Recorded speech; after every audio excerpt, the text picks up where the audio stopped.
Hello guys, how are you? I'm Hardeep Singh. Welcome back to your own YouTube channel. IELTS updates and recent exams. For more updates related to recent IELTS exam writing test topics, listening, reading, practice test, and speaking, you got guesswork. Please, guys, participate in everyday listening and reading practice test to achieve your desired band score in your actual IELTS exam. Please hit the like and subscribe button. Press the bell icon for the upcoming notifications. Don't forget like, subscribe and share my YouTube channel and my Facebook page, IELTS updates and recent exams. Now turn to part 1. You will hear a conversation between a clerk from a moving company and a woman who wants to relocate to the United States. First, you have some time to look at questions 1 to 6.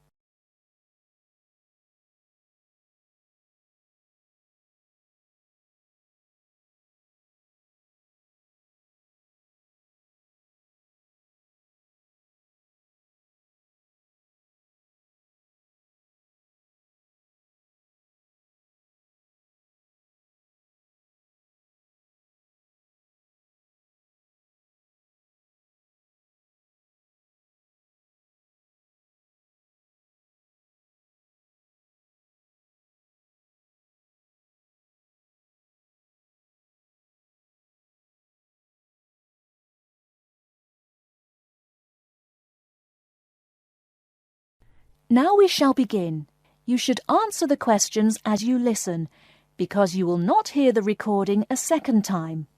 Listen carefully and answer questions 1 to 6. Good morning, ma'am, and welcome to Australia's Moving Experience. How can I help you? Well, I hope you can help me. I'm so up in the air right now. Just calm down now. Let me guess. You're moving and it has you a little confused. That's it exactly. You see, I'm relocating to the United States next month, and I'm having a hard time getting organised. Here, fill out your name and address and let me ask you a few questions. Oh, what should I call you? My name is Jane Bond. OK, Jane, first of all, what's your work phone number? In case I have any questions about things. My work phone is 9463 550. But please try not to call me too often there. My boss hates personal calls. So does mine, ma'am. So does mine. And what address should we ship your things to? My new company is letting me stay temporarily at 509 Clark House.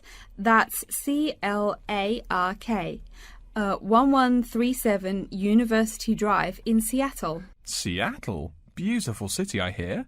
Mountains right beside the ocean almost. Cooler than Australia, too. OK, and when should we come pack your things? I guess that would be on Monday, March 11th. Do you want any help with an after-packing clean-up? We do that for a small additional charge. Yes, that would be helpful. I promised the landlord I'd give her the keys back by 5 p.m. on Thursday the 14th. Great. We'll just schedule the clean-up for that day. That way, the place will smell clean and there'll be no dust. Well, you do think of everything. Oh, how much is this going to cost? Here is a list of our basic prices. Oh dear, this seems rather expensive. Yes, ma'am, but you're paying for the best. We're careful and we're fast.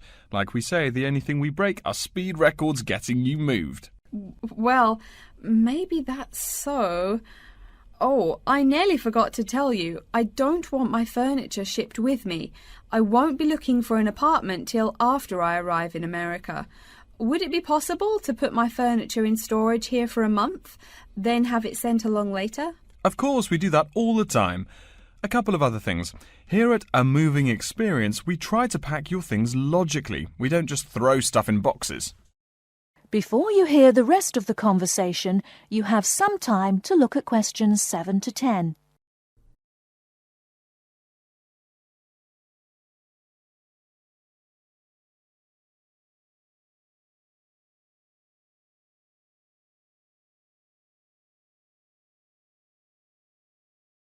Now listen and answer questions 7 to 10. Do you have any special requests? You know, things you want packed in some special place so you know where to find them. Like what? Oh, I don't know. Things like dishes, maybe. Not to be rude, but you look like a lady who likes to eat. Ah, yes, I need my dishes and things where I can find them quickly. Great. We'll put those dishes and cutlery in what we call the emergency pack. Can you think of anything else? I do have an antique tea kettle my great-grandmother gave my mother. I wouldn't want to lose that. So I guess you'd better put that in storage with the furniture. Grandma's tea kettle with the furniture. Got it. Say, how about things like your alarm clock? You don't want to miss your plane on the big day, right? Well, you certainly think of everything. Yes, that's right. I'll also need my alarm clock where I can find it. Fine, we'll put that in your personal package. And of course, we'll give you a list of where we pack everything. So all you'll have to do on Thursday the 14th is grab your luggage on your way out the door. I couldn't help noticing the new CD player you're carrying. Is that a Samsung? Why, yes it is. One of their best. Cost me nearly $100, it did. Do you want to take special care of it? I mean, it's brand new. Take care of it, but nothing special. You can just put it in storage with the furniture. That looks like everything we need here. I guess you're all set. That was certainly quick. Thank you, young man. This has been a most moving experience. That is the end of Part 1. You now have 1 minute to check your answers to Part 1.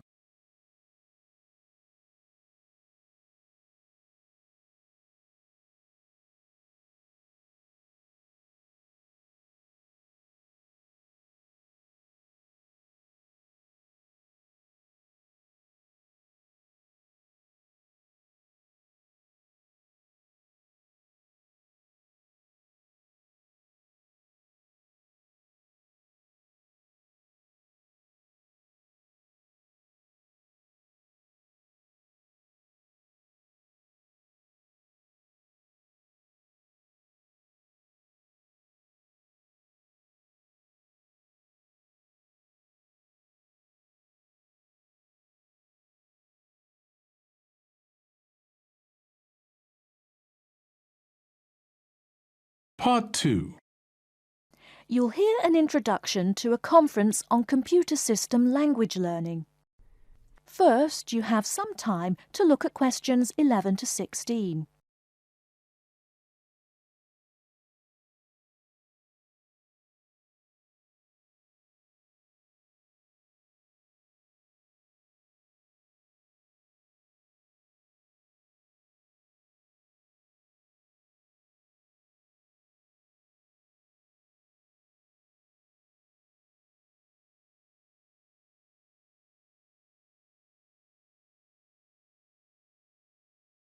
Now, listen carefully and answer questions 11 to 16. Good morning, everyone, and welcome to the second annual Wallabaloo Conference on Mastering Computer Languages.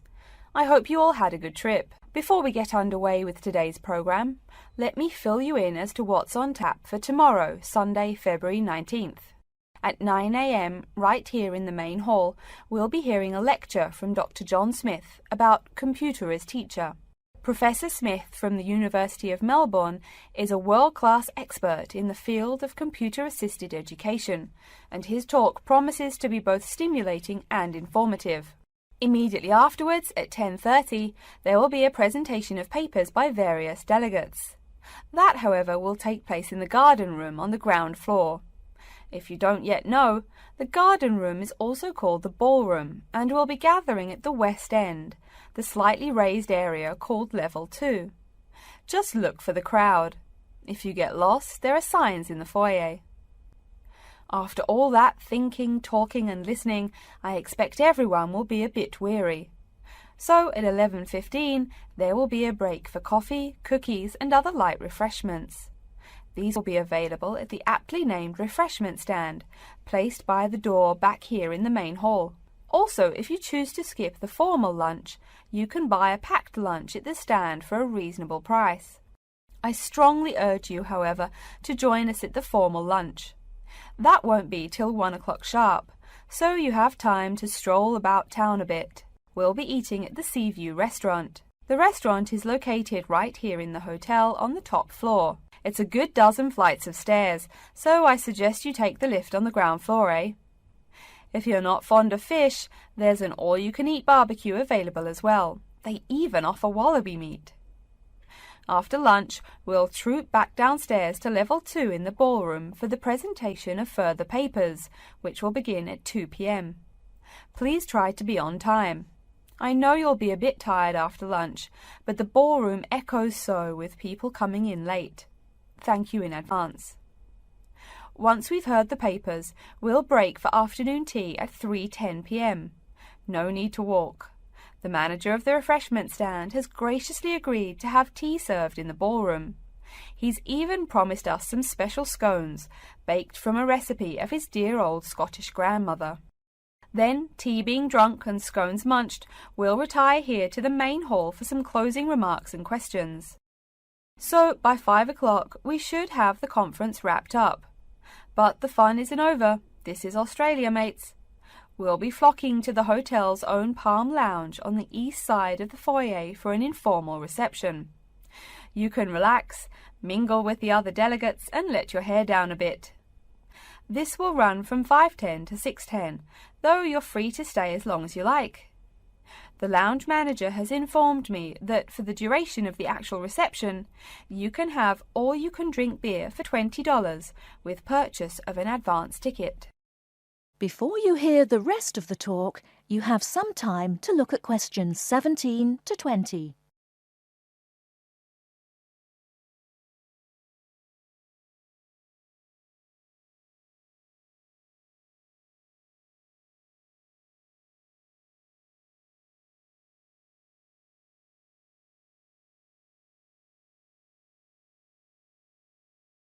Now listen and answer questions 17 to 20.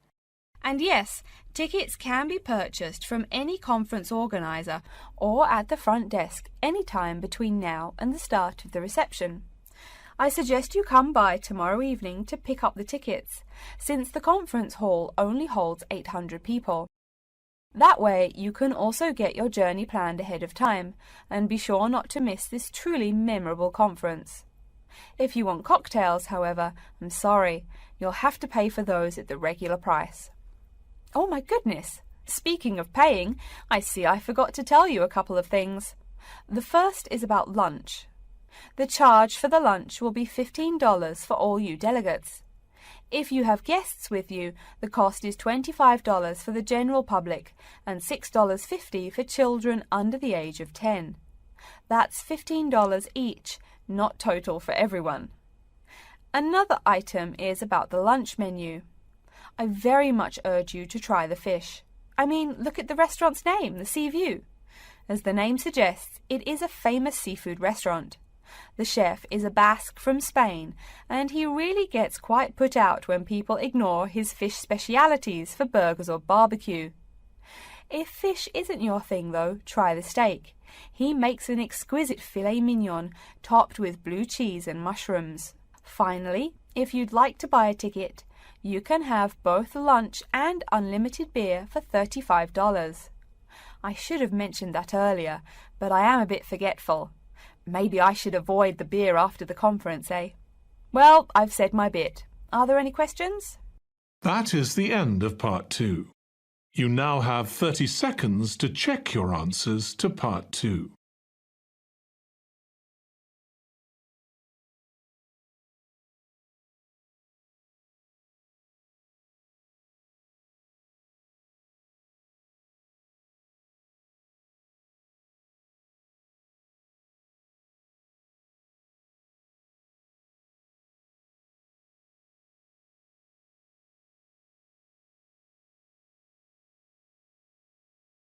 Part 3. You will hear a student called Tina asking Professor Van Diesen for advice on choosing courses. First, you have some time to look at questions 21 to 26.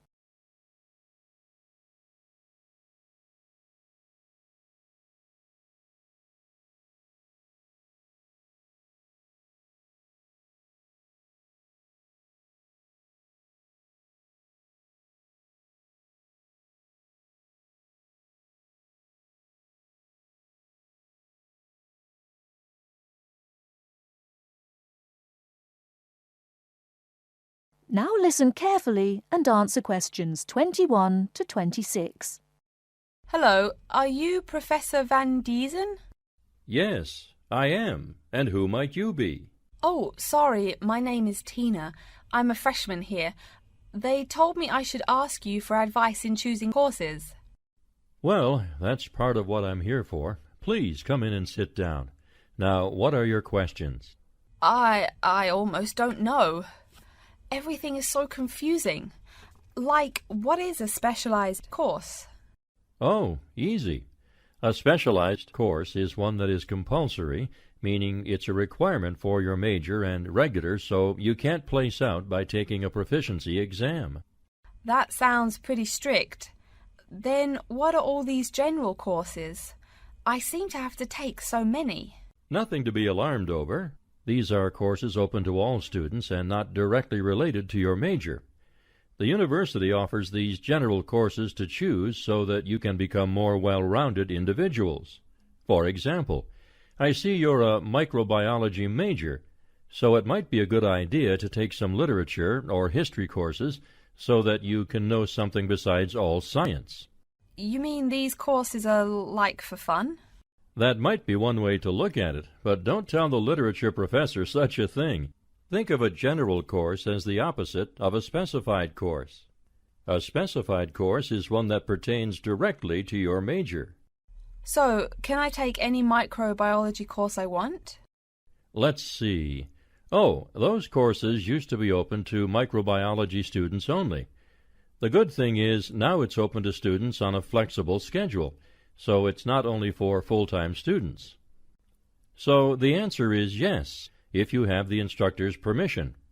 May I ask you why you chose microbiology? Well, I also like plain old biology too.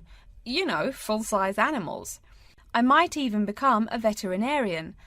Could I take some biology classes? Well, they are open to full-time students only, which I believe is what you are. I don't know how a freshman would get along with microbiology, though. I mean, most of the students presently looking into it are from off-campus. Off-campus? Yes, you know, people who use it in their work at hospitals, laboratories, even a police detective. Why did you choose microbiology, if I may ask? I don't think you quite answered that. Well, eventually I want to be a doctor. At least my dad tells me so. If I may say so, young lady, you seem a little uncertain. Still, I think that might be a good idea for a career. Of course, if you're thinking about being either a doctor or a vet, you should take some medical science classes before you even think of applying to med school. Great! What should I take? There is one small problem. The new medical sciences building is under construction, so there are no experimental facilities available until next year. I'm afraid you'll have to wait, but don't forget to take those courses at the first opportunity. Oh, bummer. Is there any other course you'd recommend for someone like me? Well, since you seem to like animals, have you ever thought about looking into environmental science? No, I never really thought about it before. Is it worthwhile? Quite. In fact, it's the fastest growing subject on this campus. Before you hear the rest of the talk, you have some time to look at questions 27 to 30.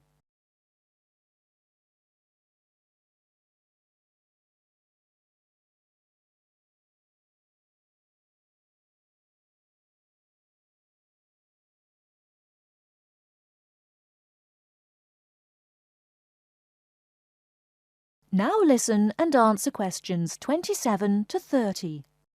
I'm sorry, I couldn't help noticing the long list of classes you've written out there. May I have a look? Oh, sure. Medical science, statistics, laboratory techniques, medicine, mathematics, computing. My, a bit of everything here. Is it too much? For your first semester, yes.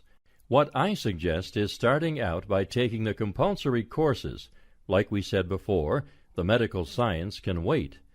Consider taking that in your sophomore year. I think I'd put off computing, too. I recommend to all freshmen that I talk to get the compulsory mathematics out of the way as early as possible, so take that one. It'll be one less difficult course you have to focus on when the science lab opens next year, and you have to catch up on classes like laboratory techniques. Your major also requires statistics, so you have to balance 2 math classes, and no doubt you should take that. Otherwise, get your required medicine course out of the way by taking something theory-based. Oh, of course, and your environmental science class, if you're interested. The others can wait, though I think computing is definitely a good idea, even though it's not required. I see, too, on your paper there you seem to have had high marks on the entrance exam. Yeah, I guess so. Don't be shy. Have you thought about applying for a scholarship? Do they have any? I mean, my dad is always complaining about how much money it costs him. In your department there are actually 3 full scholarships available. They cover tuition and provide $1,500 cash. $1,500 cash? Party! Please, miss, the money is intended more as a textbook allowance, not party money. If you promise to behave, I'll show you how to apply. Great, and thanks. That is the end of Part 3. You now have 30 seconds to check your answers to Part 3.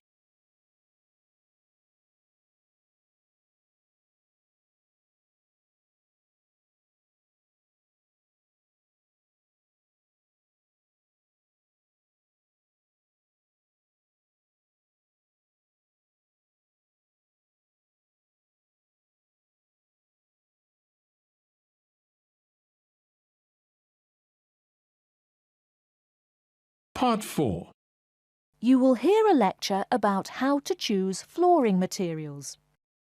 First, you have some time to look at questions 31 to 40.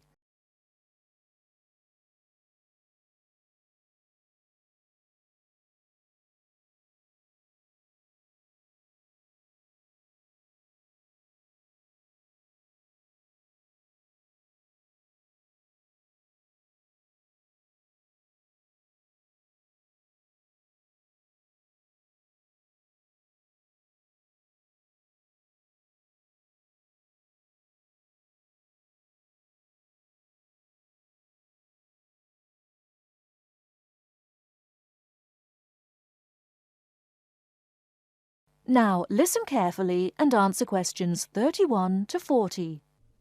We've been talking about choosing building materials in the last week. Now, a great many factors influence the choice of building materials. You can't make a house of cards, right? And people who live in glass houses and all that. Anyhow, today I'd like to say a few words about flooring.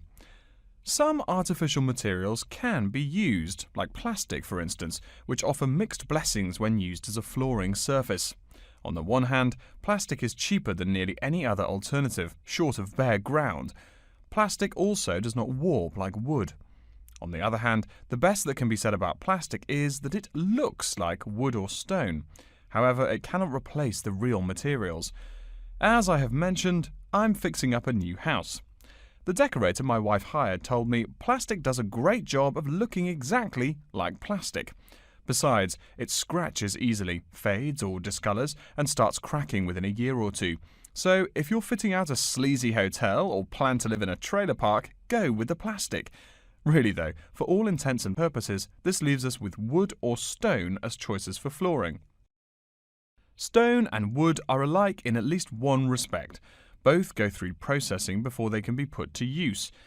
Since few of us cut our own lumber or quarry our own stone, this is not perhaps a pressing concern. Still, do-it-yourselfers would do well to remember to buy only properly seasoned wood. Unseasoned wood warps, and a warped floor quickly becomes firewood, and its owner quickly becomes poorer. Likewise, except for dull-hued materials like slate or sandstone, most stone floors are polished before installation. The choice goes well beyond just wood or stone. Each type requires many further considerations. A few special remarks are called for when considering wood. For example, as always, aesthetics, personal taste and layout all play roles, as well as the type of house or room. Oh, and certainly don't forget the cost. When it comes to cost, a rule of thumb is that the softer and less exotic the wood, the lower the cost. In the US, for instance, pine is both ubiquitous and cheap. Mahogany is imported and exorbitantly expensive. If you're on any kind of budget when remodeling, it's really helpful to remember to go for the softer woods. Aside from cost, there are still lots of different factors that are important in choosing the best flooring for the job. Continuing with the example of wood, one must consider the effects of each type of wood on the mood of the room. When selecting the best wood to use, particular attention needs to be paid to its grain patterns, texture, and colour. In rooms where relaxation or deep thought is the aim, say bedrooms or the study, dark, strong-grained woods are the rule. Here, the grain ought to match the furniture for a feeling of homogeneity. In rooms where activity and motion are typical, the dining room or living room, lighter, finer-grained lumber is more suitable. In such a setting, the wood grain might be useful in offering a contrast to the furniture. This leads to a feel of subconscious excitement in keeping with the room's function. In either case, though, consult a decorator. It is a decorator's job to know what materials to use to fit the function of the room. Though some things about putting together a room are subjective and based on one's individual taste, materials appropriate to a room's function are much more straightforward. A decorator takes the needs of the customer and uses a mathematical formula rather than subjective words. Since feelings vary from person to person, verbal descriptions of wood types tend to be ambiguous. You want the wood you select, not something approximate. And if you do decide to do it yourself, remember that all wood must be treated with preservatives to enhance its appearance and preserve its natural beauty. In the case of stone, or quarry tile, as flat-cut flooring stone is properly called, a new set of considerations must be weighed up. Simple colour aside, the degree of reflection must be kept in mind. This is called the reflectance rate, which is expressed in a number between 0.0 and 1.0, depending on the amount of light it reflects. At one end of the scale is polished silver. At a rating of 1.0, this shiny surface reflects nearly all of the light directed at it. Numbers closer to 0 describe materials that absorb more light. Moving down the scale a bit, we see that plastic that has been painted white has a rate of 0.8, which makes sense. We know that the colour white reflects all other colour, while black absorbs all colour, and plastic itself is a relatively reflective material. Materials that are denser and darker have reflectance rates much closer to 0. The quarry tile I mentioned a while ago has a rate of 0.1. As you may know, quarry tile is generally dark brown and made from clay, so it is quite dense. Of course, there is considerable variation among types of quarry tile because of the hue or treatment of the clay during its creation. Does anyone have any guesses as to what material may have a rate of almost 0.0? We can guess most of these materials are black in colour, but plastic, wood and even stone reflect some light. One material with a rate of almost 0.0 is black velvet. The texture produces almost no shine at all. Carrara marble, despite its white hue, is actually lower in reflectivity than black onyx. In any case, the fact that tiles vary somewhat should not be forgotten. A highly reflective floor would not be suitable in a library. It would be indispensable in a ballroom, should your home be large enough to feature one. Again, a rule of thumb is that light means lively. Since form and material follow function, one should only use the more reflective materials in rooms where the cultivation and expression of energy is important. Bear in mind, too, that most types of stone cost more than all but the rarest of wood. Of course, there is no reason why some rooms of a house should not feature wood floors or other stone tiles. You can even mix the two.